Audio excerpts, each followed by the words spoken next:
भूतले श्रीमते वेदांत स्वामिनीति नामिने। नमस्ते सरस्वती देवे गौरवाणी प्रचारिणे निर्विशेष शून्यवादी पाश्चात्य देशतारिणे। नमो श्री कृष्ण चैतन्य प्रभु नित्यानंद श्री अद्वैत गदाधर श्रीवासादि गौर भक्त वृंद। हरे कृष्णा कृष्ण कृष्णा हरे हरे, हरे राम राम राम राम हरे हरे। हरे कृष्णा कृष्ण कृष्णा हरे हरे, हरे Ram Ram Ram Hare Hare. Hare Krishna Krishna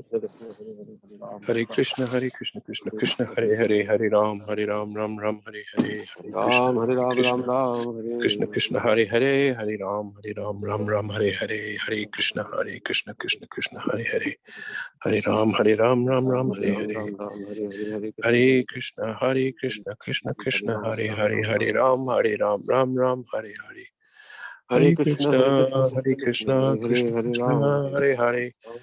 Ram हरे राम राम Krishna राम हरे Krishna Krishna Hare Hare Hare Ram Hare Hare Hare Krishna Krishna Krishna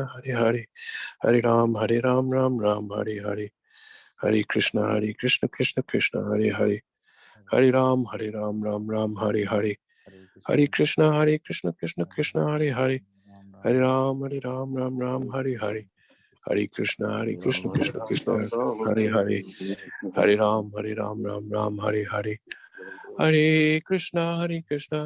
Krishna Hare Hare Hare Ram Ram Hare Hare Hare Krishna Krishna Hare Ram Hare Hare Hare Krishna Krishna Hare Ram Hare Hare Krishna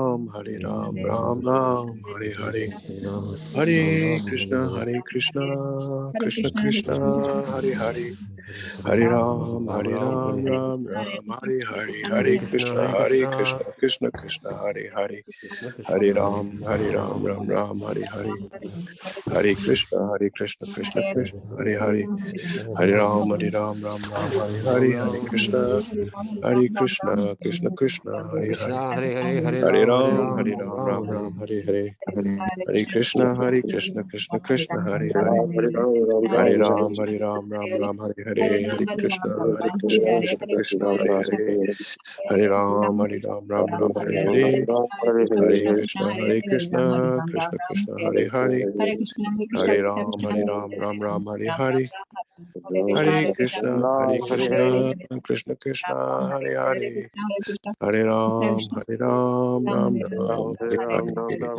Hare Krishna Krishna Hare Hare Hare Krishna Hare Ram Hare Hare Ram, Hare हरे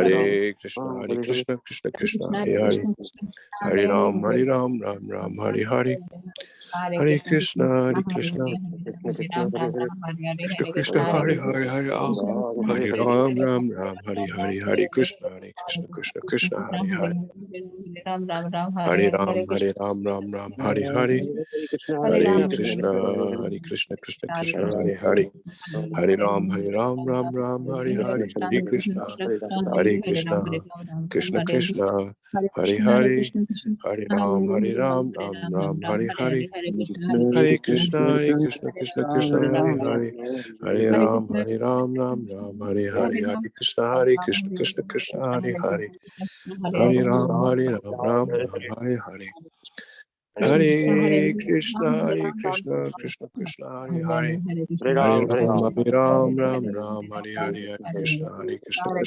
Hare Hare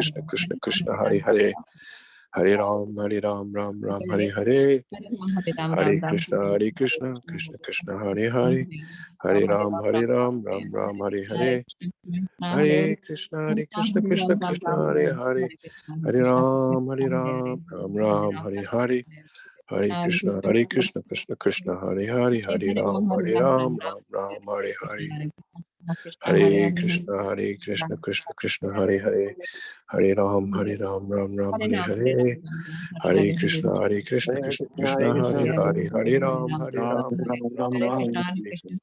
Hare Hare Krishna Krishna Krishna Hare Hare, Hare Ram Ram Hare Krishna Krishna Krishna Hare Hare, Hare Ram Ram Hare Hare, Hare Krishna Krishna Krishna Hare Hare, Hare Ram Ram Hare Hare, Hare Krishna Krishna Krishna Hare Hare, Hare Ram Ram Hare Hare, Hare Krishna Krishna Krishna Hare Hare, Hare Ram Ram Hare Hare, Hare Krishna Krishna Krishna Hare Hare, Hare Ram Ram Hare Hare, Hare Krishna Krishna Krishna Hare Hare, Hare Ram Ram Hare Hare, Hare Krishna Krishna Krishna Hare Hare, Hare Ram Ram Hare Hare, Hare Krishna Krishna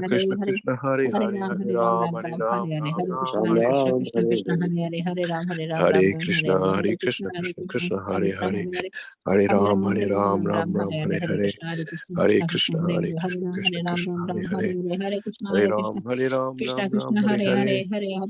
Hare Ram Hare Hare, Hare Krishna Krishna Krishna Hare Hare, Hare Ram Hare Hare.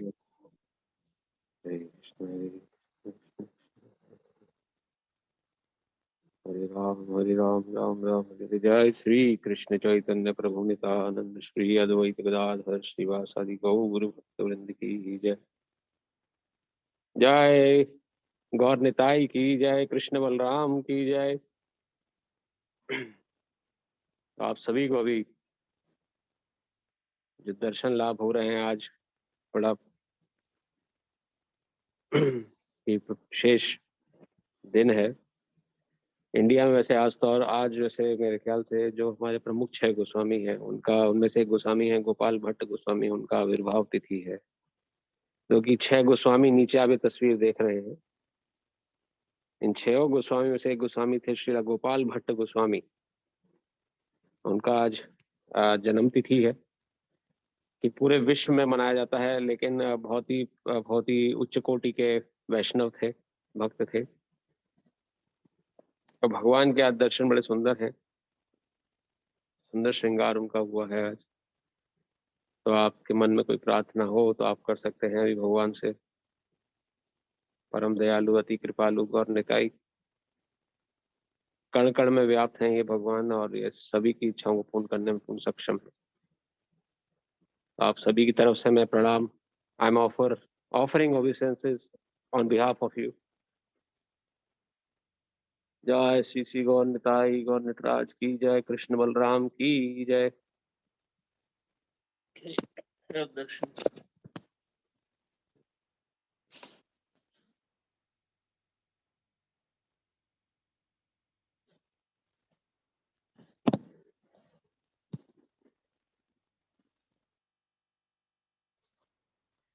के बाद श्रील प्रभुपाद जो छोटी मूर्ति के रूप में यहाँ बैठे हैं, उन्हीं का बड़ा विग्रह सामने दर्शन के लिए मिलेगा।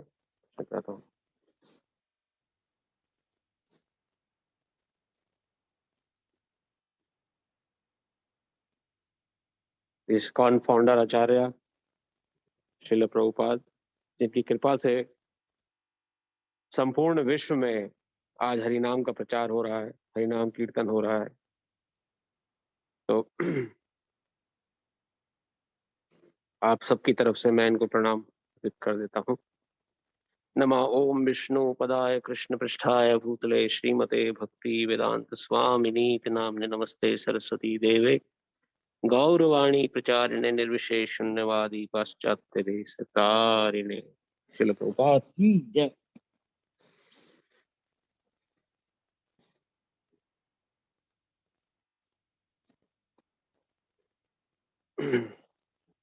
आपके मन में कोई प्रार्थना हो तो भक्ति से रिलेटेड या आध्यात्मिक बल से रिलेटेड कुछ भी आप श्रील प्रभुपाद से प्रार्थना कर सकते हैं।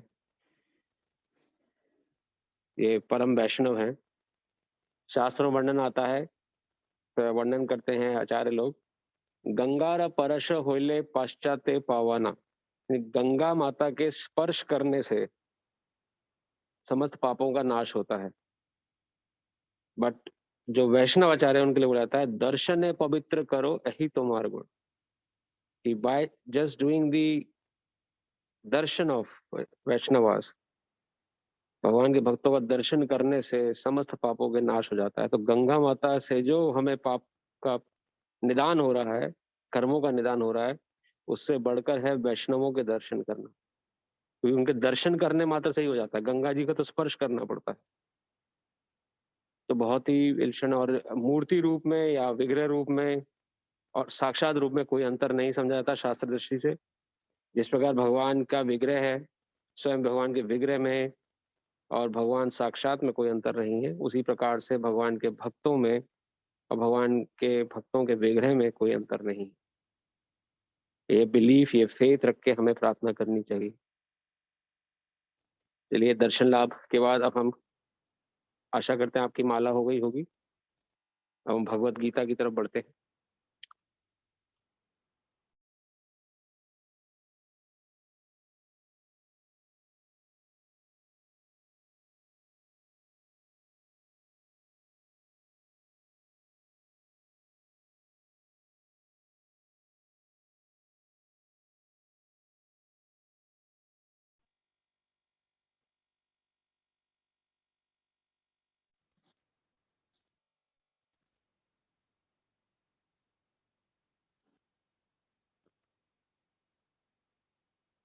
हरे कृष्णा।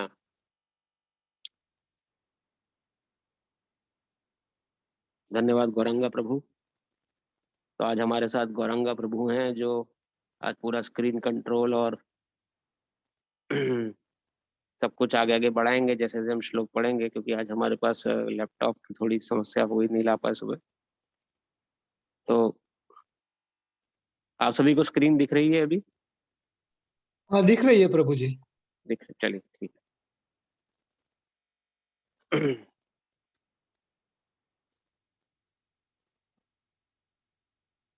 तो भगवत गीता के छठे अध्याय 6 चैप्टर का हम लोग ने चैप्टर 6 हम लोग प्रारंभ किया था, और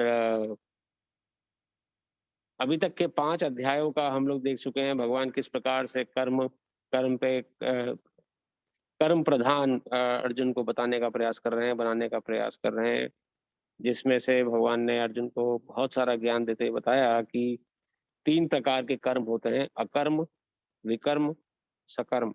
सकर्म को कई बार कर्म भी बोलते हैं, नॉर्मल कर्म जिसे बोला जाता है।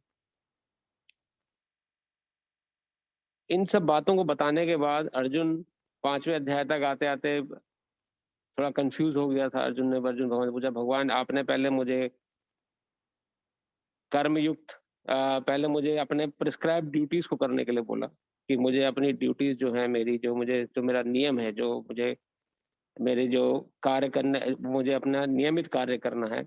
उसके बाद आपने बोला कि वो करना छोड़ दो और उसके बाद अकर्म करो, यानी ऐसा कर्म करो जिसमें कि मेरा ध्यान रख के तुम कर्म कर सको। तो मेरे लिए श्रेष्ठ क्या है? अब अर्जुन यहाँ साक्षात समझदार, मतलब भगवान के भक्त हैं, वो सब जानते हैं। ये प्रश्न हमारे अंदर ना उठे, हम कंफ्यूज ना हो जाएं, इतनी सारी बातें भगवान ने बता दी हैं। तो उस कंफ्यूजन को साथ साथ अर्जुन जो है वो दूर करते चल रहे हैं। तो भगवान ने 5वें अध्याय में ये वर्णन किया कि जो भी कर्म करो मेरी भावना से युक्त होकर करो, कृष्ण भावनामृत कर्म। कृष्ण भावनामृत कर्म करने से क्या होगा कि उसका रिएक्शन नहीं लगेगा, और रिएक्शन ना लगने से क्या होगा, हम जन्म मृत्यु के चक्कर से बच जाएंगे। इस संसार का सबसे बड़ा रोग ही है जन्म मृत्यु। जब कोई व्यक्ति जन्म लेता है और जन्म लेने के बाद उसकी सारी, हमारे दुखों का कारण इस संसार में जन्म लेना बताया गया है। इसीलिए संसार में कोई भी व्यक्ति ऐसा नहीं जो क्लेम करे कि मैं दुखी नहीं हूं, मैं बहुत सुखी हूं। चाहे वो शूद्र चींटी हो, चाहे वो इंसान हो, चाहे वो किसी देश का राष्ट्रपति हो या प्राइम मिनिस्टर हो। कोई क्लेम नहीं कर सकता कि मैं संसार में सबसे बड़ा सुखी व्यक्ति हूँ, मुझे आगे कोई दुख नहीं आने वाला है, मैं सुखी ही रहूंगा। उसी बात को भगवान ने बोला कि जो हमने पढ़ा था कि जो ये रिएक्शन लगने बंद हो जाएंगे हमारे कर्मों के, तो हमें दोबारा से संसार में जन्म नहीं लेना पड़ेगा। अब जैसे जैसे भगवत गीता आगे बढ़ेगी, भगवत गीता में भगवान आगे उसको और डिटेल्ड बताते जाएंगे। अब जैसे 6 चैप्टर में अभी हम आ गए, 6 चैप्टर में संपूर्ण अष्टांग योग के बारे में भगवान ने बताया। थोड़ा बहुत योग की चर्चा हमने करी थी पिछले चैप्टर्स में, किस प्रकार के योग होते हैं, योग किसे कहा जाता है। तो आगे बढ़ने से पहले मैं आप सबसे जानना चाहता हूं कि आपकी समझ से योग की परिभाषा क्या है। आप लोग क्या समझते हैं जब हम योग का नाम सुनते हैं, योगा का नाम सुनते हैं, हम योगा करने जा रहे हैं, या कई लोग बोलते हैं ना कि हमने योगा क्लासेस ज्वाइन करी हैं। तो व्हाट इज योगा? योग किसे कहते हैं आपके दृष्टिकोण से? क्या कोई बताना चाहेगा? Any volunteer, any brave heart? कोई, किसी को ध्यान हो, ज्ञान हो थोड़ा? प्रभु हरे कृष्णा। हरे कृष्ण। मेरे हिसाब से योग का मतलब जो हम लोग अभी तक पढ़े हैं उसमें आज के योग को छोड़ के योग का मतलब ये है कि भगवान को अपने से जोड़ना। भगवान को अपने से जोड़ना। बहुत धन्यवाद प्रभु। तो योग मतलब जोड़ प्लस एडिशन। और कोई विचार किन्हीं के? दिलीप प्रभु जी हाथ खड़ा कर रहे हैं, प्रभु जी बताइए। नहीं, वही जो अभी प्रभु जी ने बताया कि भगवान से वियोग न जिस कारण न हो वही योग है बेसिकली। भगवान से वियोग ना हो उसे योग बोलते हैं। धन्यवाद प्रभु। और कोई? मतलब भगवान ये की सही हो भगवान सकती है, की गलत भी हो सकती है। भगवान की भक्ति करना, भगवान की भक्ति करना, शुद्ध भक्त बनने की ट्राई करना, शुद्ध भक्त ये बनने का प्रयास करना, ये भी योग है। धन्यवाद प्रभु। मतलब ये बात, ये परिभाषाएं सच भी हैं और गलत भी हो सकती हैं, अपने अपने सब विचार अभी दे रहे हैं। और कोई जो हमारे समझ में समझते हो कि योगा किसे कहते हैं, योगा का मतलब क्या है? अगर किसी छोटे बच्चे को समझाना हो योगा का मतलब क्या है? दूसरा चीज अभी और आगे आएगा प्रभु, बड़े उसमें योगा कर्म सु कौशलम। सो कर्म में जो कौशल है जिससे कुछ भी कर्म का परिणाम हम पे नहीं होता है, वही योग है, वो भी कहा जा सकता है। कर्म की परिभाषा योग है, कर्म करने का कौशल को योग बोलते हैं। अब तक 4 डेफिनेशन हमारे पास हो गई हैं योग की। पहली डेफिनेशन है योग मतलब जोड़। जोड़ मतलब किसी को जोड़ना अपने जीवन से। आलू प्रभु जी, आपने मुझे बताया था किसको जोड़ने वाली बात, खाली जोड़ का हमें आया था समझे ना, राइट? भगवान को अपने से जोड़ना प्रभु। भगवान से, तो ठीक है, तो भगवान को अपने से जोड़ने को योग बोलते हैं। दिलीप प्रभु जी ने बताया कर्म को करने की परिभाषा एक तरीके सही ढंग से करने से भगवान ने वो योग है। जनक प्रभु जी ने बताया कि भक्ति करना योग है। और कोई? माता जी की तरफ से कोई माता जी बोलना चाहेंगी? प्रभु जी, योग मतलब यूनियन भी बोल सकते हैं, सरल भाषा में जो बच्चों को बता सकते हैं कि जिसमें हम सब एक दूसरे से जुड़े हुए हैं। और धन्यवाद माता जी। मतलब वही जो योग मतलब कि जोड़ के चलना, भगवान को अपने से जोड़ना या लोगों को अपने साथ जोड़ के आगे जीवन चलना, वो भी योग है। समझ से कुछ लोग योग समझते हैं। ध्यान भी बोल सकते हैं ना प्रभु जी, मेडिटेशन। ध्यान, मेडिटेशन भी योग है। हाँ, जब हम धन्यवाद। ध्यान में बैठते हैं तो भगवान से बात करते हैं ना कि भाई। जी जी, नहीं आप सही है, वो बिल्कुल। योग कई लोगों के लिए अलग अलग तरीके से प्रेजेंट किया जाता है, योग का अर्थ जो समझा गया है। Any last definition? एक और मैं कहना चाहूंगा कि कुछ कुछ इसमें भी प्रार्थना आती है कि बेसिकली भगवान का जो डिजाइन पैथ है सपोज हमारे लाइफ के लिए, ओवरऑल यूनिवर्स के लिए, सो जो भी है, तो उसके सुसंगत हमारा अगर कर्म है तो उसको भी योग कह सकते हैं। बट अगेन हमको पता नहीं कि भगवान का डिजाइन क्या है, हमको पता नहीं होता है। बट हम कई बार प्रार्थना करते कि भगवान आप, मतलब मराठी में भी आता, मैं मराठी हूँ इसलिए मराठी से जोड़ सकता हूँ अपने आप को। तो मराठी में भी आता है सदा सर्वदा योग तुझा घडावा। That means basically whatever is your design, so let me tread on that path। तो मैं उसी मार्ग पे चलता रहूं, तो उसको भी योग कह सकते हैं। धन्यवाद प्रभु। तो भगवान के आगे भगवान के अस्तित्व को स्वीकार के, जैसा भगवान ने हमें हमारे सामने सिचुएशन पैदा करी है, जो भी हमारे सामने एनवायरनमेंट बनाया, उसको स्वीकार करना और उसमें बिना किसी हस्तक्षेप के आगे बढ़ना। ये मैं समझा आपकी बात भाषा, तो वो भी योग है। तो हम एक तरीके से भगवान से ही जुड़ के चल रहे। तो एक मोटे दृष्टिकोण से जो समझ में आया कि भगवान को अपने से जोड़ना योग।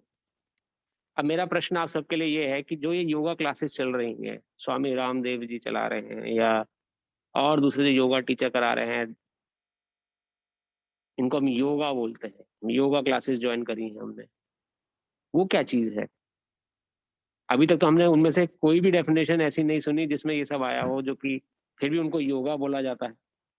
अब मैं आशा करूंगा कि जिन्होंने ना बोला हो उत्तर अभी तक, वो बोले।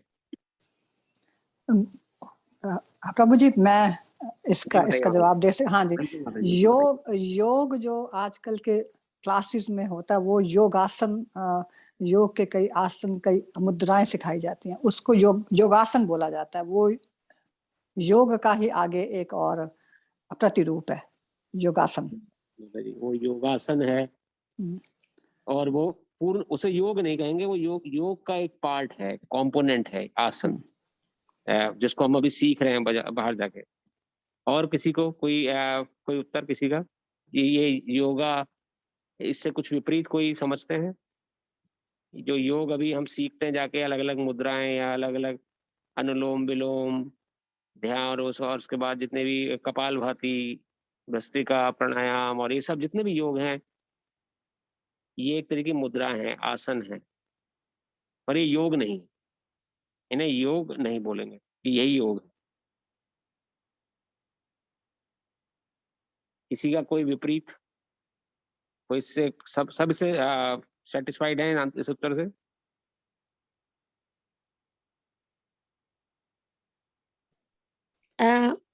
हरे कृष्ण प्रभु जी। माता जी बताइए।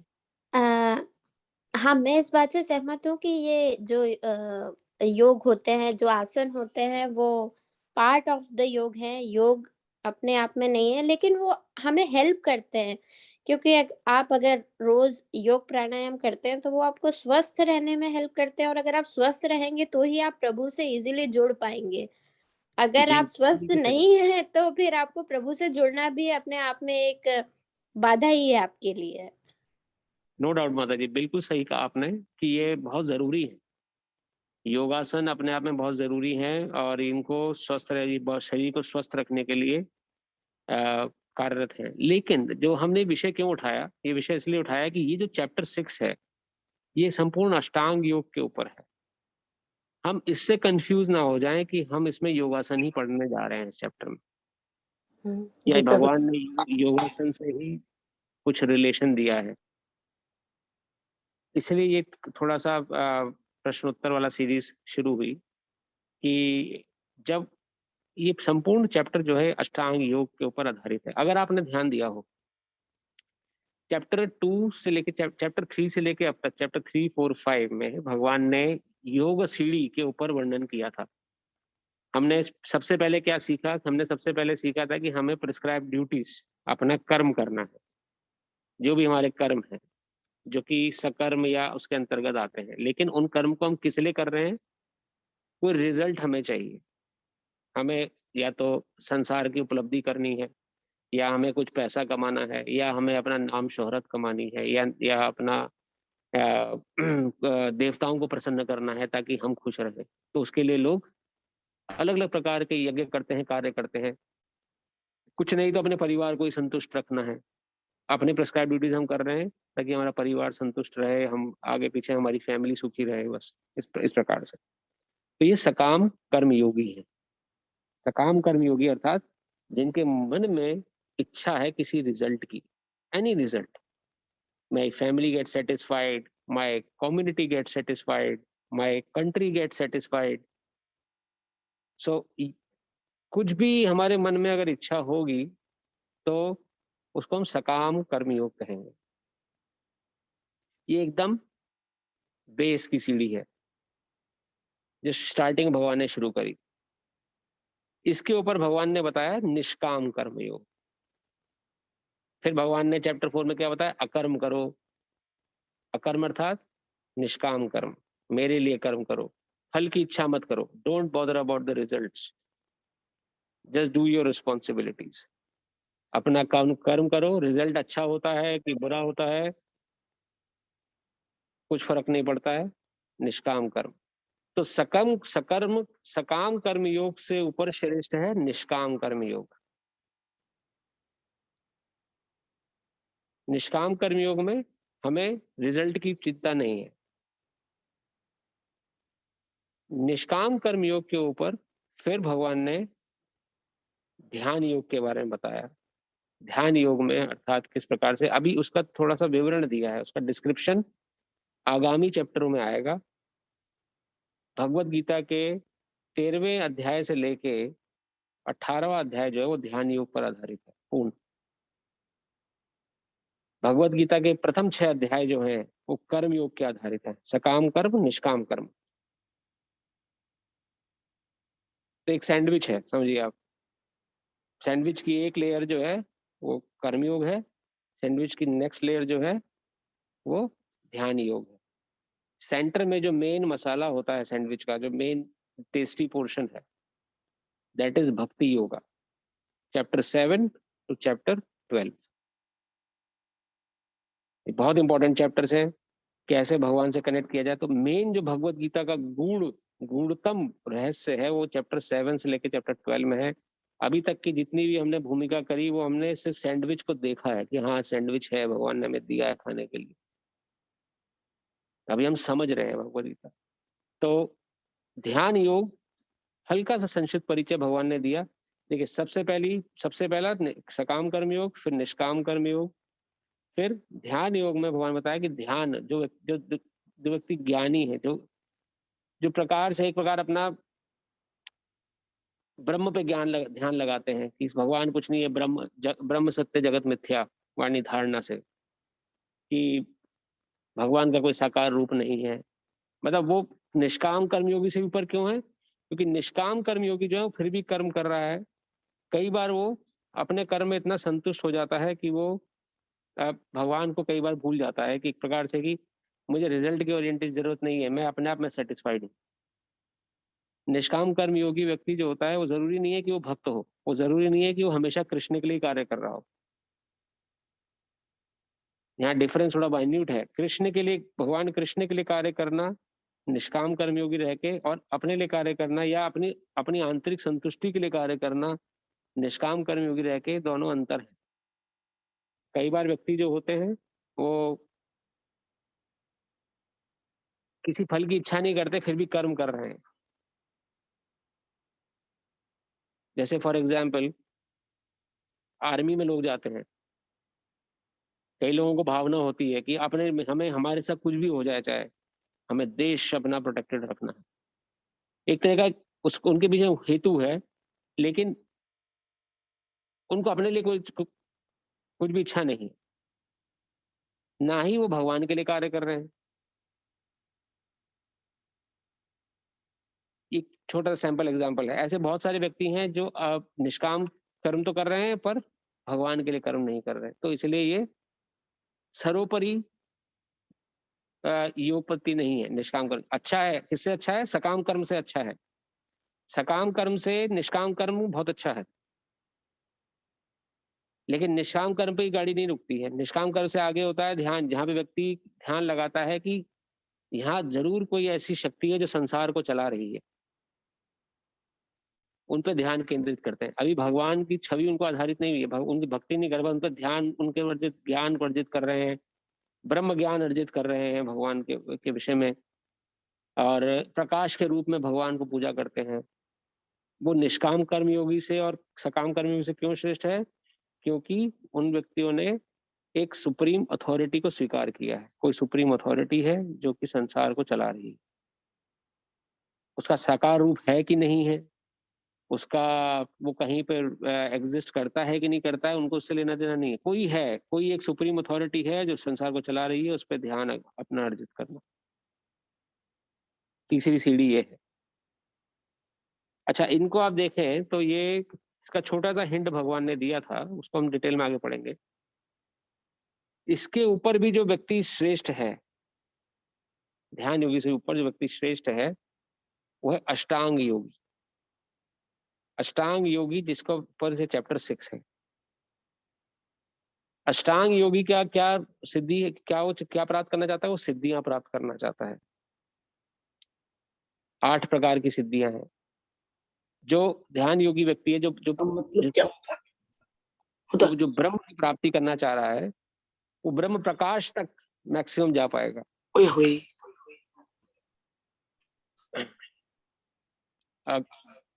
गौरंगा प्रभु, आप अपना फोन एक बार म्यूट कर लें, थोड़ा सा डिस्टर्बेंस आ रहा है। धन्यवाद प्रभु जी। तो जो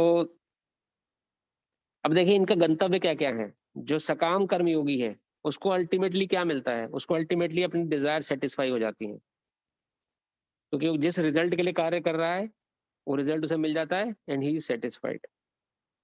निष्काम कर्म योगी का क्या रिजल्ट है? उसको रिजल्ट जो भी मिले वो आंतरिक उसको वो खुशी मिलती है कि मुझे इच्छा ही नहीं थी, ना अच्छे की ना बुरे की, जो हुआ जैसा हुआ आई एम सेटिस्फाइड। वो सेटिस्फेक्शन लेवल उसके पास है। ध्यान योगी जो कि ब्रह्म की प्राप्ति करना चाह रहा है, उसका रिजल्ट क्या है? वो ब्रह्म प्रकाश में, उसको ब्रह्म प्रकाश की प्राप्ति होती है। ब्रह्म भगवान का एक रूप ब्रह्म रूप प्रकाश रूप भी है। श्रीमद् भागवत में इसका वर्णन आता है। भगवान को प्राप्त करने की 3 तरीके हैं। ये 3 तरीके से भगवान को प्राप्त किया जा सकता है। ब्रह्मेति, परमात्मेति, भगवानमेति। ब्रह्ममेति अर्थात भगवान को एक ब्रह्म प्रकाश के रूप में जो पूजते हैं कि भगवान का कोई साकार रूप नहीं है, निराकारवादी व्यक्ति जो होता है, जैसे निरंकारी मिशन हो गया या कितने सारे मिशन चल रहे हैं जो निराकार रूप में भगवान को पूजा कर रहे हैं, वह व्यक्ति जो है वो भगवान को प्रकाश रूप में प्राप्त करते हैं। उनका अल्टीमेट क्या है कि भगवान एक प्रकाश पुंज है। उस प्रकाश पुंज में मृत्यु के बाद हम लोग सम्मिलित हो जाएंगे, हम भी वहां समा जाएंगे। दूसरे प्रकार के व्यक्ति जो होते हैं वो होते हैं परमात्मेति। परमात्मेति व्यक्ति वह है जो भगवान को परमात्मा रूप में पूजा करते हैं कि भगवान जीवों के कण कण में है। हर एक व्यक्ति के हृदय में भगवान बैठे हुए हैं, मेरे हृदय में, आपके हृदय में, हम सभी के हृदय में। तो परमात्मा रूप में भगवान को मानने वाले, पूजने वाले परमात्मेति यानी भगवान को परमात्मा रूप में प्राप्त करते हैं और उनके दर्शन को भगवान के दर्शन को अंदर ही हो जाते हैं अपने। ऐसे व्यक्ति कहते हैं मंदिर जाने की आवश्यकता है, भगवान आप सभी के अंदर है। कई लोग ऐसे विचार करते हैं, आप मंदिर क्यों भागते हो? कण कण में भगवान है, आपके अंदर ही भगवान है, वहीं खोजो भगवान को। तो पर वो दूसरे प्रकार के व्यक्ति, गलत नहीं है, वो भी सही है, लेकिन वो उन माइंडसेट के ऊपर है। परमात्मेति जो कि भगवान को परमात्मा रूप में पूजते हैं, वो परमात्मा रूप में भगवान को प्राप्त करते हैं। तीसरे प्रकार के व्यक्ति हैं भगवान मिति स्टेज। भगवान अर्थात भगवान को साकार रूप में पूजने वाले। श्रीमद् भागवत के अनुसार भगवान मिति स्टेज टॉप मोस्ट स्टेज बताई गई है। क्यों? क्योंकि उसमें भगवान के साथ आदान प्रदान सम्मिलित है। आप भगवान की सेवा कर सकते हैं, भगवान के लिए खाना बना सकते हैं स्वादिष्ट, उनको भोग लगा सकते हैं, भगवान के लिए कपड़े बुन सकते हैं। अभी सर्दियां चल रही हैं, कुछ लोग स्वेटर बुनते हैं भगवान के लिए, स्वेटर पहनाते हैं अपने ठाकुर जी को। ये आदान प्रदान करें ना। अगर निराकार रूप में भगवान की पूजा करेंगे तो निराकार का तो कोई आकार ही नहीं होता, उसको कहाँ से स्वेटर पहनाएंगे, उसको कहाँ से भोग लगाएंगे? गलत निराकारवादी भी नहीं है, लेकिन उनका माइंडसेट वहां पे सेट है, तो वो सेवा नहीं कर सकते भगवान की। निराकारवादी भगवान की सेवा नहीं कर सकते। वो ज्ञान दृष्टिकोण से बड़े चढ़े होते हैं, ज्ञान होता है लेकिन सेवा भाव वहां कमी है, सेवा नहीं है भगवान की वहां। परमात्मा रूप में पूजने वाले भी भगवान की सेवा नहीं, कि भगवान तो कण कण में है, मेरे अंदर है, आपके अंदर है। अब आपको भगवान को भोग लगाना है तो कैसे भोग लगाएंगे? आप खुद ही खा जाएंगे खाना। हमने खाना खा लिया तो परमात्मा में नहीं खा लिया, क्योंकि परमात्मा हमारे अंदर ही है। तो परमात्मा रूप में भी भगवान की सेवा नहीं हो सकती। लेकिन जो भगवान मिति स्टेज, जो भगवान रूप में, भगवान के साकार रूप में भगवान की पूजा करते हैं, वो भगवान की साक्षात सेवा कर सकते हैं। और भगवान की सेवा करने का अर्थ क्या है? भगवान को भोग लगाना, भगवान को अच्छे वस्त्र पहनाना, भगवान के लिए फल सब्जी शाक खरीद के लाना, उनको भोग अर्पित करना, भगवान को दूध पिलाना, ये भगवान को मक्खन मिश्री का भोग लगाना, ये भगवान मिति, क्योंकि यहाँ भगवान के साथ आदान प्रदान हो रहा है, ये भगवान मिति स्टेज। तो जो ध्यान योगी जो है योगा सीढ़ी में, सकाम कर्मयोगी से ऊपर निष्काम, निष्काम से ऊपर ध्यान, जो ये ध्यान योगी है, ये ब्रह्म तक पहुंच पाते हैं, बस खाली ब्रह्म स्टेज तक। ना परमात्मा को प्राप्त कर पाते हैं, ना भगवान तक तो पहुंचे नहीं पाते, उनका वो माइंडसेट ही नहीं बन पाता है, विचार ही नहीं बन पाता है। शास्त्र दृष्टि से तीनों सही हैं, ब्रह्म, परमात्मा और भगवान, लेकिन श्रेष्ठ भगवान रूप में भगवान को पूजने वाले व्यक्ति होते हैं। उसका मैंने आपको रीजन बता दिया। अब ध्यान योगी से ऊपर अष्टांग योगी है। अष्टांग योगी व्यक्ति वह है जो सिद्धियां अर्जित करते हैं। 8 प्रकार की सिद्धियां हैं, आपने सुना भी होगा, अष्ट सिद्धि नौ निधि के दाता, अजबर दीन जानकी माता, हनुमान जी के लिए बोला जाता है, इनके उसमें आता ना, अष्ट सिद्धि नौ निधि के दाता, अजबर दीन जानकी माता, राम रसायन तुमरे पासा, सदा रहो रघुपति के दासा। तो हनुमान जी को बोला जाता है अष्ट सिद्धियों दाता। अष्ट सिद्धि कौन कौन सी हैं? 8 प्रकार की सिद्धियां शास्त्रों में वर्णन आता है।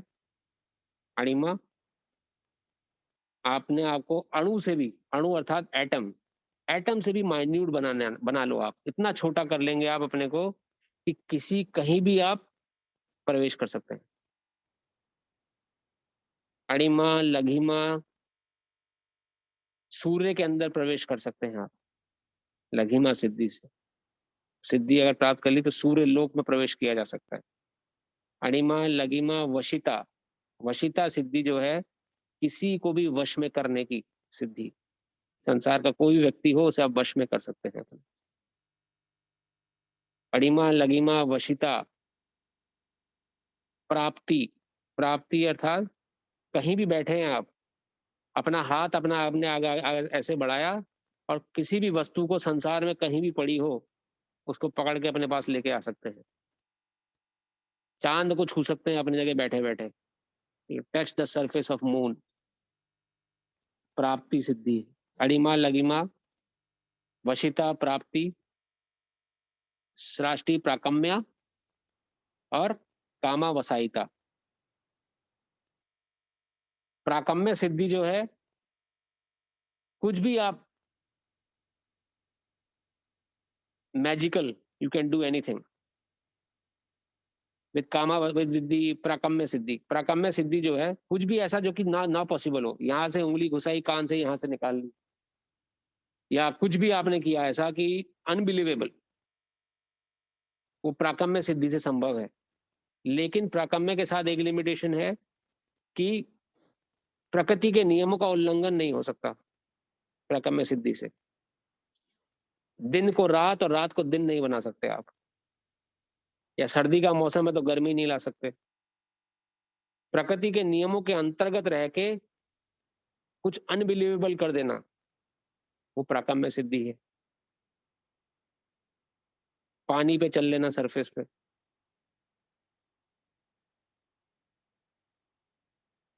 लेकिन जो टॉप मोस्ट सिद्धि है वो है कामा वसायिता सिद्धि। कामा वसायिता सिद्धि जो है, आप प्रकृति के नियमों का भी उल्लंघन कर सकते हैं। ये 8 सिद्धियां हैं। ये 8 प्रकार की सिद्धियां जो हैं, कामा वसायिता सिद्धि में आप you can do unnatural anything, whatever you think of unnatural you can do. लेकिन शास्त्र वर्णन करता है,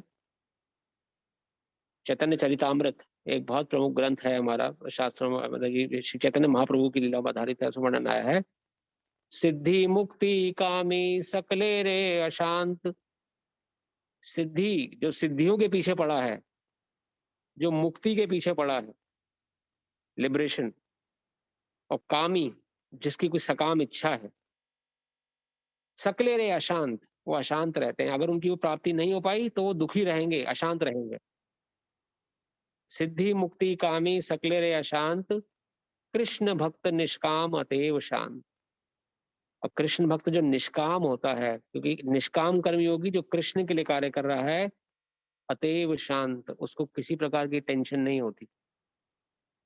सक्सेस है तो कृष्ण की है, फेलियर है तो कृष्ण का है। तो सिद्धियां हैं, लेकिन अष्टांग योगियों का अल्टीमेट उद्देश्य क्या है?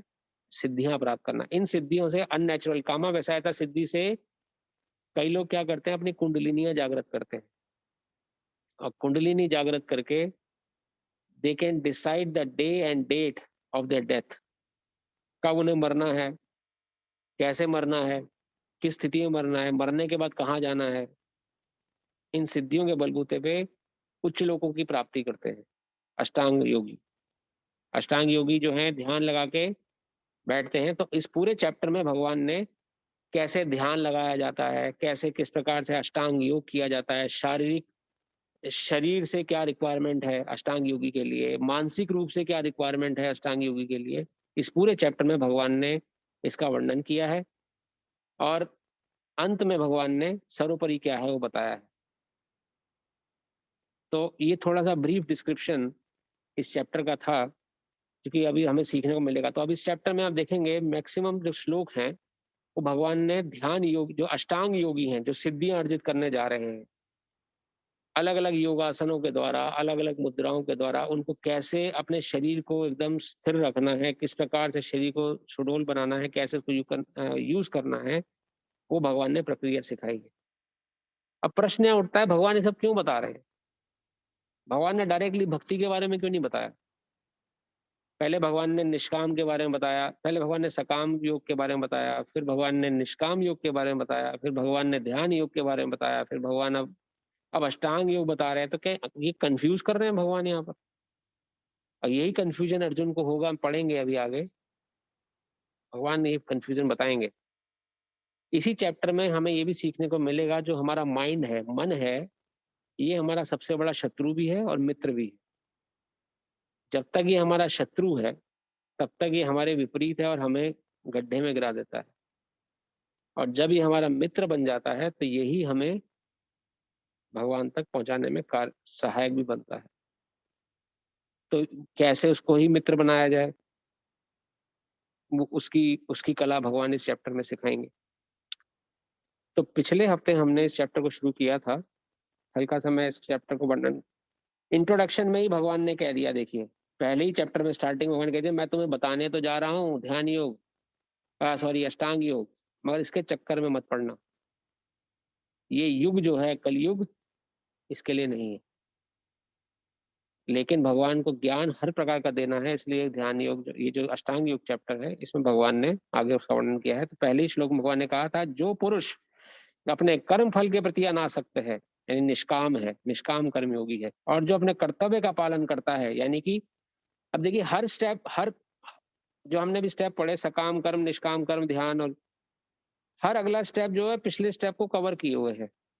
अगर आप निष्काम कर्मयोगी हैं तो आप सकाम ऑटोमेटिकली हैं, आपसे कोई गलत काम नहीं हो रहा है, आप अपनी प्रिस्क्राइब ड्यूटीज कर रहे हैं, ऑलरेडी आप अपनी प्रिस्क्राइब ड्यूटीज कर रहे हैं। बस अब आपको अगले स्टेप पे क्या सीख रहे हैं कि मुझे किस तरह से अपनी प्रिस्क्राइब ड्यूटीज को निष्काम भाव से करना। जब आप निष्काम भाव की सीढ़ी को पार करके ध्यान की तरफ बढ़ते हैं तो ऑलरेडी आप निष्काम कर्मयोगी हैं। आप अपने लिए, आपकी कोई इच्छा नहीं है, अब आप ब्रह्म की प्राप्ति करना चाह रहे हैं।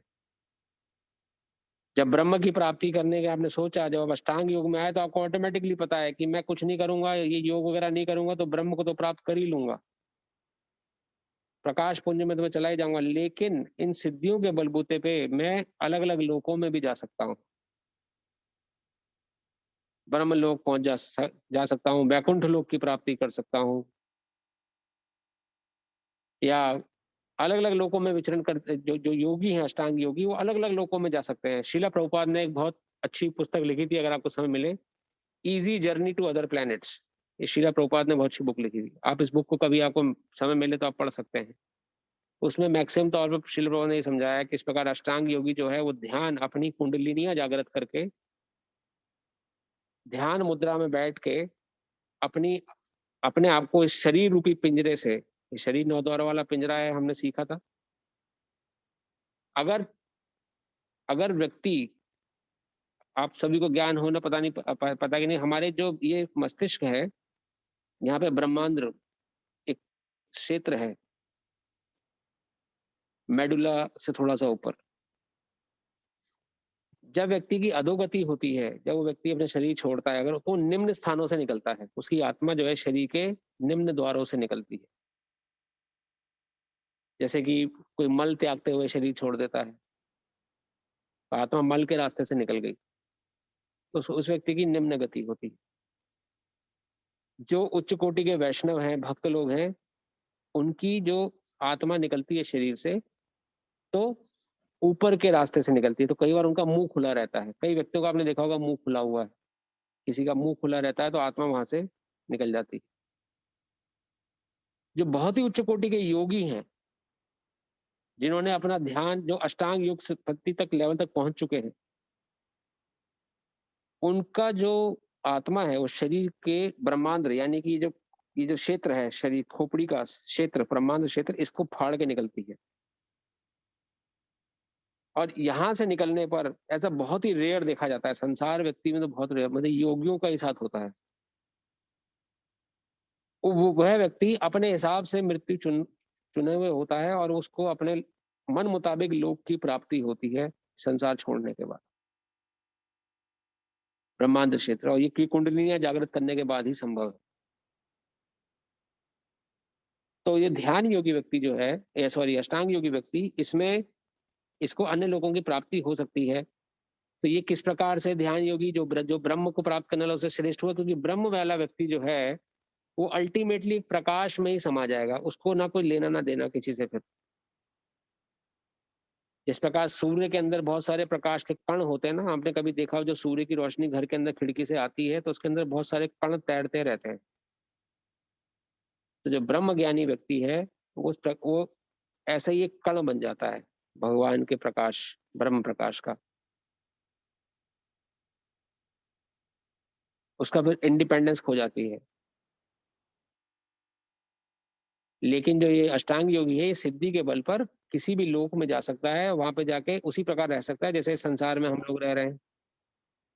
आदान प्रदान करना, लोगों से हंस बोल करना, घर गृहस्थी का पालन करना, भगवान की सेवा करना, लेकिन वहां उद्देश्य प्रमुख रहता है भगवान की सेवा। वैकुंठ में भी परिवार है, लेकिन वहां पे सबको पता है कि हमारे अधिष्ठाता विष्णु है, कृष्ण है, उनकी सेवा में सब लोग लगे हुए हैं। श्रीमद् भागवत में वर्णन आता है, वैकुंठ का पूरा डिस्क्रिप्शन है किस प्रकार से है वैकुंठ। वैकुंठ जिसे कहा गया है, वहां पर हर व्यक्ति का अपना एक प्राइवेट एरोप्लेन है, यहाँ तक वर्णन है। अट्रैक्टिव लगेगा थोड़ा पढ़ के हमें, लेकिन जब हमने पढ़ा उसको, हर व्यक्ति का, और वो मन की गति से चलता है, मन की इच्छा से चलता है, वहां उसमें कोई लीवर नहीं लगा हुआ है। आपका अपना परिवार है, लेकिन सबका स्वरूप जो है भगवान विष्णु के समान है। वैकुंठ में चतुर्भुज, वैकुंठ में सभी व्यक्तियों का स्वरूप जो है चतुर्भुज नारायण के रूप में है, लेकिन वो सब जानते हैं कि हम नारायण नहीं है। भले ही रूप पूरा नारायण के शेप में है, लेकिन हम नारायण नहीं है, ये सब लोग जानते हैं मन पर। ये वैकुंठ का वर्णन मिलता है, और भी बहुत वर्णन है लेकिन शिव भागवत में। तो यहाँ पर भगवान क्या कह रहे हैं, जो अपने कर्तव्य का पालन करता है वही सन्यासी और असली योगी है, वह नहीं जो ना तो अग्नि जलाता है और ना ही कर्म करता है। तब अब इन सभी श्रेणियों में जो हमने पढ़ा, सकाम, निष्काम, ध्यान और अष्टांग तक, सबसे लोअर मोस्ट जो सीढ़ी में था वो सकाम कर्मी था, जो किसी इच्छा से कर्म कर रहा है। लेकिन यहाँ भगवान परिभाषा दे रहे हैं कि सकाम कर्मी से भी नीचे की एक श्रेणी होती है।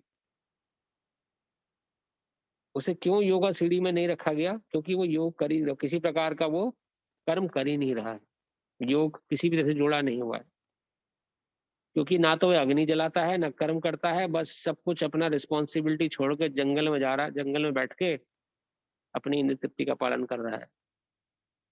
या सेंस ग्रेटिफिकेशन कर रहा है, ऐसा व्यक्ति जो सेंसेस के लिए, अपनी इंद्रियों के लिए कार्य करता है, वो किसी भी प्रकार के योग को नहीं करता। अब इसमें देखिए सभी प्रकार की आपकी डेफिनेशन आ गई जो आपने शुरू में बताई थी। कर्म करने वाला व्यक्ति सकाम कर्म योगी है,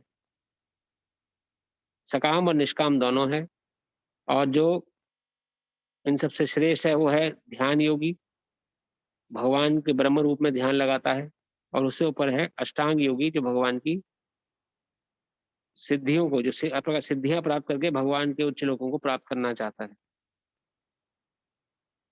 अब अगले श्लोक में हम आगे पढ़ेंगे किस प्रकार से भगवान इसके आगे व्याख्या करते हैं। तो आज हम लोग थोड़ा विवरण देना से जरूरी था, क्योंकि ये डिस्क्रिप्शन इसका मिलना चैप्टर का बहुत जरूरी, लास्ट चैप्टर है इस सेक्शन का। इसके बाद हमारी 1/3 भगवत गीता खत्म हो जाएगी। 18 चैप्टर में से 6 चैप्टर हम, 6ठा चैप्टर इज वेरी इंपॉर्टेंट, क्योंकि ये कर्म योग की पराकाष्ठा हम पढ़ रहे हैं इस समय। तो गौरांग प्रभु एक बार अगला श्लोक ले आए आप।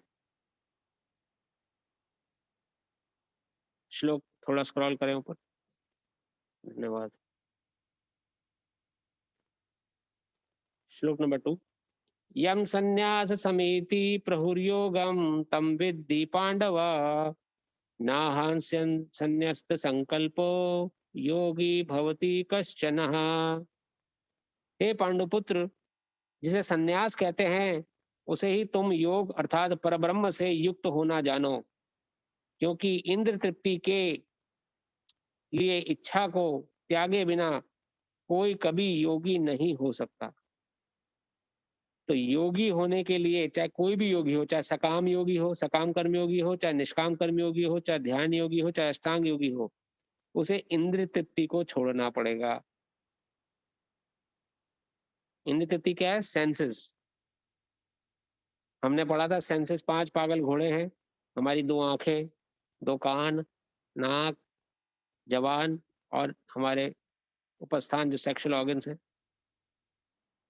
हर कोई अपनी सेटिस्फेक्शन के लिए आंखें कुछ गलत देखना चाहती हैं, काने किसी की निंदा चुगली सुनना चाहते हैं, नाक कहीं पर भी सूंघ के किसी कुछ भी खाना पसंद कर के लिए प्रेरित करती है जीव को, जबान कुछ भी कहीं भी चख लेती है। जो व्यक्ति इन इंद्रियों के अधीन है वो किसी भी प्रकार का योगी नहीं बन सकता, सकाम कर्म योगी भी नहीं बन सकता। वो अपना प्रिस्क्राइब ड्यूटी करने में ही विचलित रहेगा, क्योंकि उसकी इंद्रियां उसे नचाएंगी। तो यहाँ भगवान वर्णन कर रहे हैं, जैसे आप जो योगी बनना चाहता है, जो योगी है, उसे इंद्रिय की इच्छा को त्यागना पड़ेगा। और श्रील प्रभुपाद की जय। तात्पर्य है, वास्तविक संन्यास योग या भक्ति का अर्थ है जो जीवात्मा अपनी स्वाभाविक स्थिति को जाने और तदनुसार कर्म करे। जीवात्मा का अपना स्वतंत्र अस्तित्व नहीं होता, वह परमेश्वर की तटस्था शक्ति है। जब वह माया के वशीभूत होता है तो वह बद्ध हो जाता है, किंतु जब वह कृष्ण भावना भावित रहता है अर्थात आध्यात्मिक शक्ति से में सजग रहता है तो वह अपनी सहज स्थिति में होता है। इस प्रकार जब मनुष्य पूर्ण ज्ञान में होता है तो वह समस्त इंद्र तृप्ति को त्याग देता है, अर्थात समस्त इंद्र तृप्ति के कार्यकलापों का परित्याग कर देता है। इसका अभ्यास योगी करते हैं जो इंद्रियों को भौतिक अस्तित्व में से रोकते हैं, भौतिक आसक्ति से रोकते हैं। किंतु कृष्ण भावना भावित व्यक्ति को तो ऐसी किसी भी वस्तु में अपनी इंद्रिय लगाने का अवसर ही नहीं मिलता जो कृष्ण के निमित्त ना हो। फलतः कृष्ण भावना भावित व्यक्ति सन्यासी तथा योगी साथ साथ होता है। ज्ञान तथा इंद्रिय निग्रह योग के ये दोनों प्रयोजन कृष्ण भावनामृत द्वारा स्वतः पूरे हो जाते हैं। यदि मनुष्य स्वार्थ का त्याग नहीं कर पाता तो ज्ञान तथा योग व्यर्थ रहते हैं। जीवात्मा का मुख्य ध्येय तो समस्त प्रकार की आत्म तृप्ति को त्याग कर परमेश्वर की तुष्टि के लिए तैयार रहना है। कृष्ण भावना भावित व्यक्ति में किसी प्रकार की आत्म तृप्ति की इच्छा नहीं रहती, वह सदैव परमेश्वर की प्रसन्नता में लगा रहता है। अतः जिसे परमेश्वर के विषय में कुछ भी पता नहीं होता वही स्वार्थ पूर्ति में लगा रहता है, क्योंकि कोई कभी निष्क्रिय नहीं रह सकता। कृष्ण भावनामृत अभ्यास करने के सारे कार्य सुचारू रूप से संपन्न हो जाते हैं। तो यहाँ कंपैरेटिव एनालिसिस प्रस्तुत करी गई है। जैसे आप देखें वर्णन भगवान क्या कर रहे हैं कि जो योगी है उसको अपनी इंद्रियों को रोकना पड़ता है। कोई जंगल जाके अब योग करने बैठा है तो उसको इंद्रियों को रोकना पड़ेगा, सर्दी है चाहे गर्मी है उसे वहां बैठना ही है। इंद्रियां कह रही हैं गर्म कपड़े पहन लो, नहीं पहन सकते। इंद्रियों में और अलग अलग प्रकार के खिंचाव हैं, जिस प्रकार से 6 वेग बताए गए हैं, हमने पिछले क्लास में भी चर्चा करी थी। 6 प्रकार के वेग इंद्रियों को नचाते हैं। किसी को याद है कौन कौन से वेग थे वो?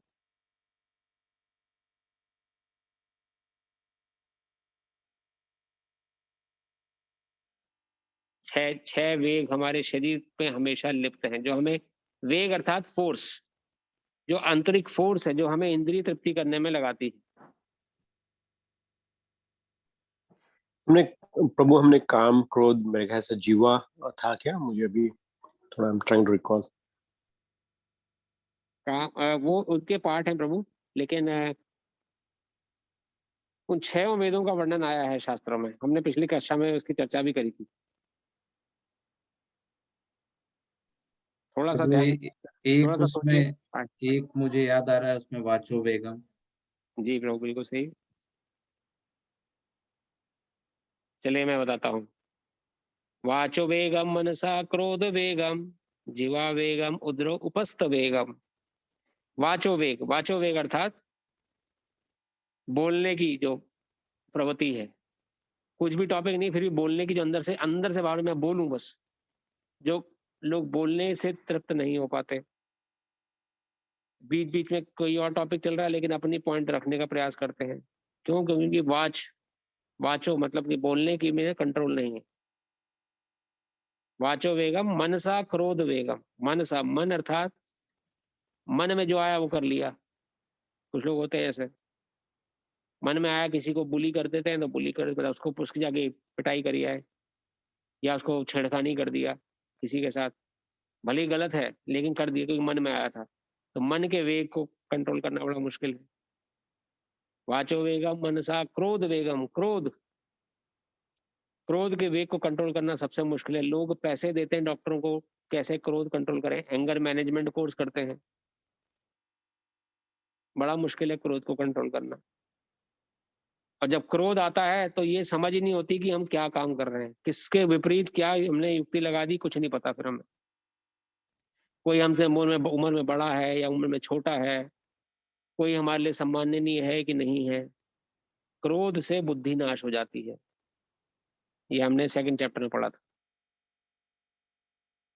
तो क्रोध वेग, वाचो वेगम मनसा क्रोध वेगम जीवा वेगम उदरोपस्थ वेगम। जीवा, जीभ का, जबान का स्वाद का जो वेग है, कुछ भी खा ले, किसी जीव को मार के भी खाना पड़े तो खा ले, उसका स्वाद लग गया तो जीव हत्या करते हैं लोग। खाली ये जबान कितनी लंबी होगी? 2.5 इंच ज्यादा से ज्यादा। 2.5 इंच का मांस का टुकड़ा ही है जो मुंह में है। इसके स्वाद के लिए एक निरीह पशु को मार दिया जाता है, स्वाद करने के लिए। इसका वेग इतना प्रभावशाली है। जीवा वेगम उदरो। अब जीव, उदर अर्थात हमारा स्टमक और हमारे जेनाइटल्स जो हमारे सेक्सुअल ऑर्गन्स हैं, ये एक ही लाइन में है।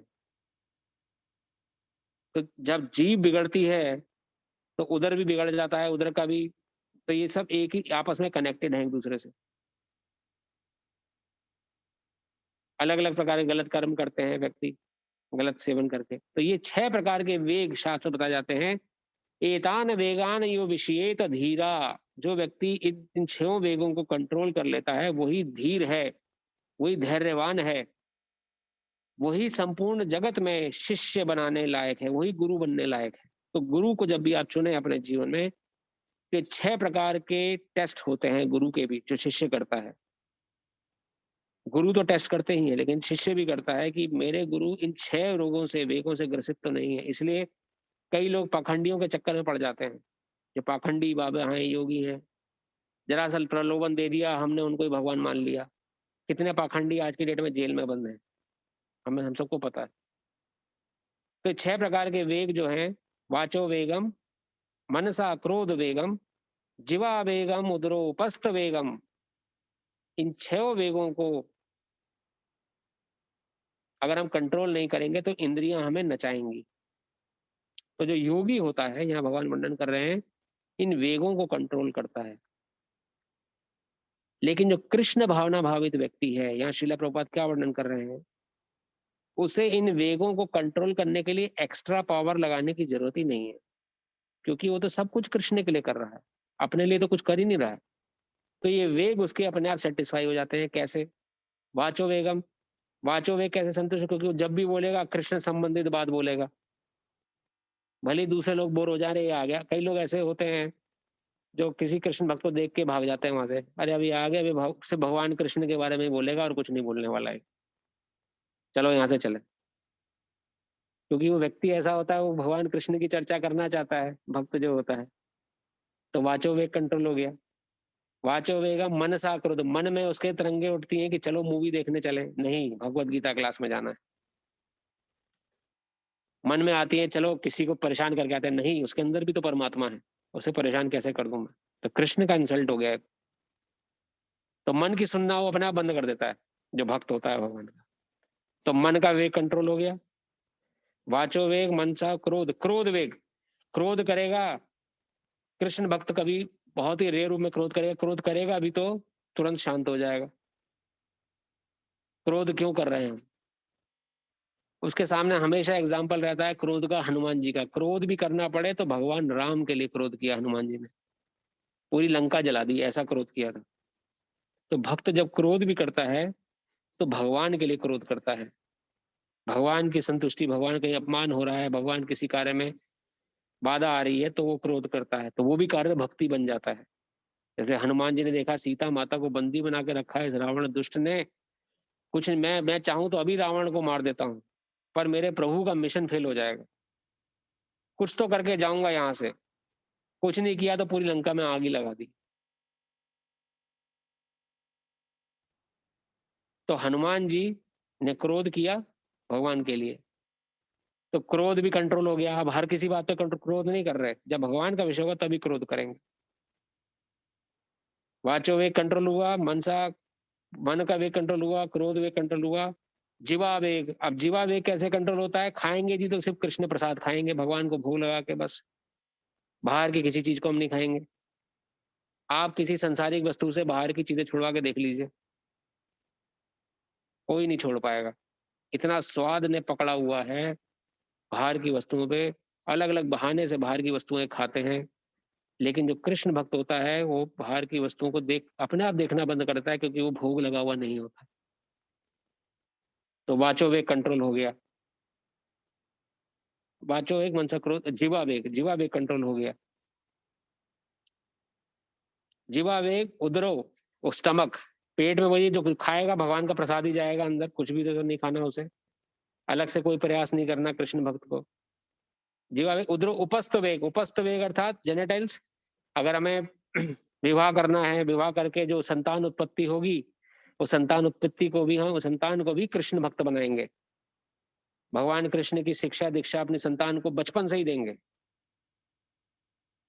और संतान उत्पत्ति के लिए ही हमारा प्रयोजन रहेगा कि कृष्ण भक्त संतान उत्पन्न हो। निराकार या निरर्थक रूप से अपने कभी भी हम कोई गलत काम नहीं करेंगे, ये कृष्ण भक्त का मनसा होती है, कृष्ण भक्त के। तो जो कृष्ण भक्त होता है, श्रीला प्रभुपाद बता रहे हैं, उनको इन वेगों को कंट्रोल करने के लिए एक्स्ट्रा प्रयास नहीं करना पड़ता। लेकिन योगी जो है, जो कृष्ण भक्त नहीं है, उसको बड़ी मशक्कत करनी पड़ती है अपनी इंद्रियों से लड़ने में, और भगवान आगे एक चैप्टर में बताएंगे। प्रभु अगला एक बार श्लोक करेंगे परम प्रभु, देखते हैं अगर ज्यादा बड़ा नहीं है तो उसको ले लेते हैं, वरना हम ये विराम देंगे।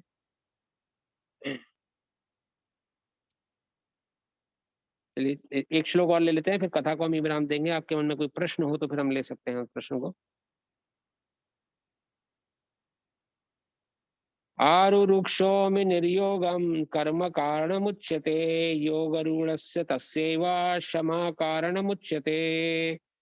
अष्टांग योग के नव साधक के लिए कर्म साधन कहलाता है, और योग सिद्ध पुरुष के लिए समस्त भौतिक कार्यकलाप का परित्याग ही साधन कहा जाता है। परपट शिला प्रपात की जय। परमेश्वर से युक्त होने की विधि योग कहलाती है। इसकी तुलना उस सीढ़ी से की जा सकती है जिससे सर्वोच्च आध्यात्मिक सिद्धि प्राप्त की जाती है। यह सीढ़ी जीव की अधम अवस्था से प्रारंभ होकर आध्यात्मिक जीवन के पूर्ण आत्म साक्षात्कार तक जाती है। विभिन्न चढ़ावों के अनुसार इस सीढ़ी के विभिन्न भाग विभिन्न भिन्न नामों से जाने जाते हैं, किंतु कुल मिलाकर यह पूरी सीढ़ी योग कहलाती है। ये सीढ़ी हम डिस्कस कर चुके हैं, सकाम कर्म, निष्काम कर्म, ध्यान योग, अष्टांग योग, इस सीढ़ी की चर्चा हो रही है यहाँ पर। तो धीरे धीरे जीव का उत्थान होता है, सकाम से निष्काम तक उठता है, निष्काम से ध्यान, ध्यान से फिर अष्टांग तक उठता है।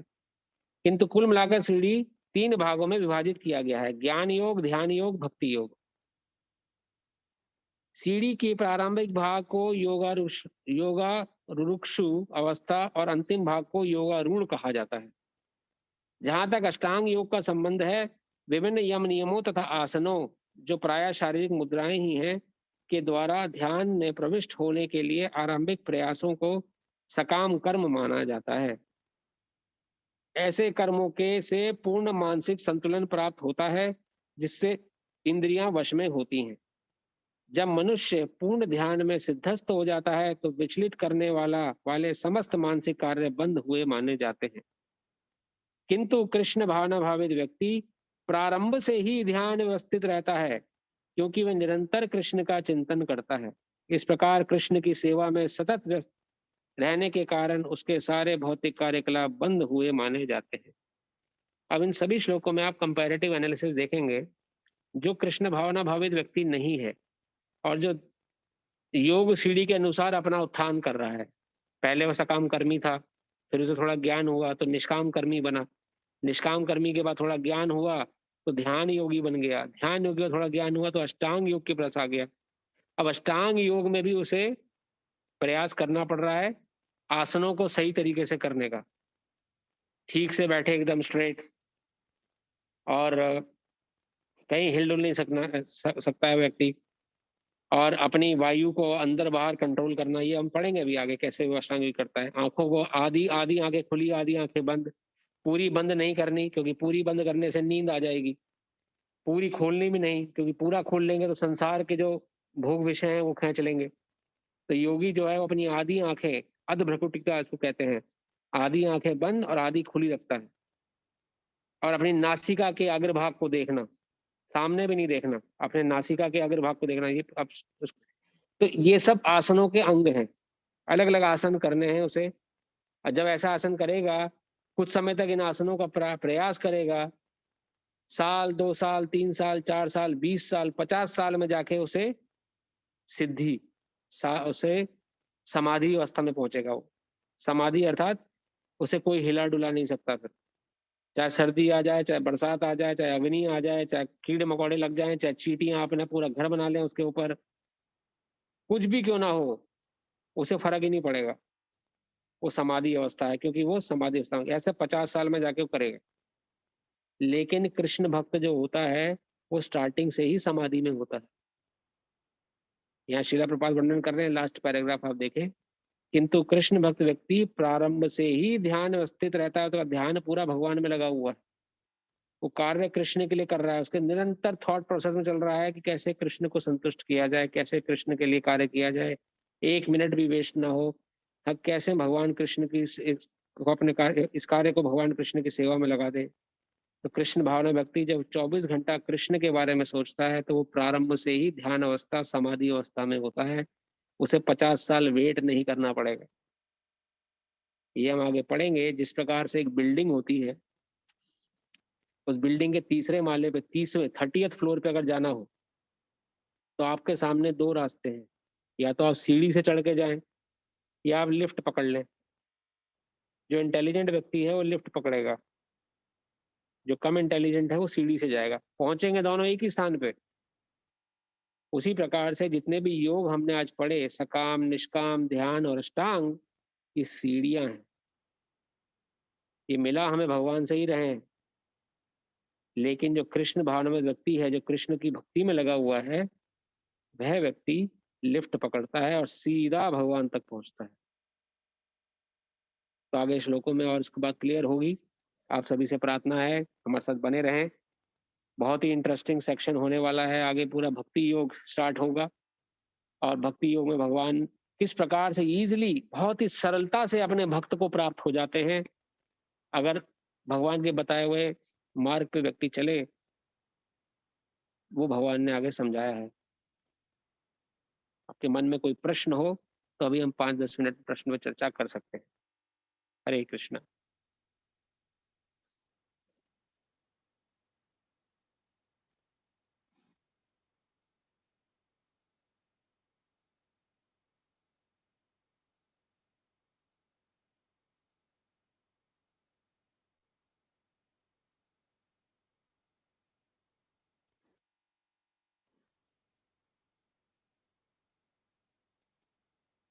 आप सबको मेरी आवाज आ रही है?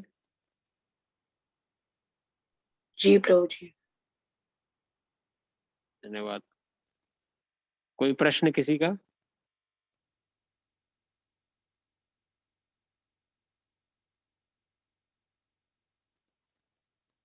चलिए, अगर प्रश्न नहीं है तो आप सभी से प्रार्थना है कि आप जितना सेक्शन हम पास है आज पढ़ा अभी तक, हमने रिकॉर्डिंग अपनी शेयर कर दी थी, तो आप उसको सुने और उससे क्या होगा कि लिंक बना रहेगा। और इस पूरे सेक्शन में ध्यान योग के ऊपर आप जितना हमने श्लोक में पढ़ा, भगवत गीता में खुद भी एक बार पढ़ के आप देखिएगा।